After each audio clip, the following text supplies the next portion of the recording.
How we can configure NAT actually?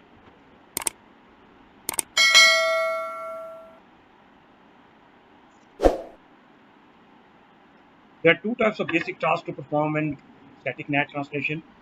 Create the mapping between the internal local host and the outside local address. Define which interface belong to the inside network and which interfaces belong to outside network. So this is the configuration.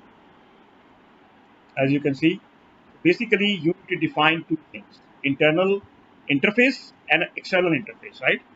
Okay. And on these interface, you need to type the command IPNAT inside, and on the outside, you will be typing IPNAT outside. Then you need to build an entry IPNAT inside source static 192.168.10.9. This is just a one-to-one mapping. If you do HTTP in the future 209.165.201.5, it will be translated back into the original IP, that's 192.168.10.9. Okay. Basically, what happened in the static NAT inside the network address,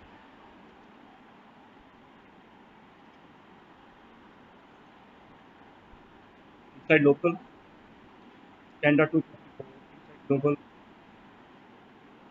okay, outside global. Basically, you will be the destination, source, and then destination is all the translation happens. The show IP NAT translation, the command show IP NAT statistics is the command to verify the static NAT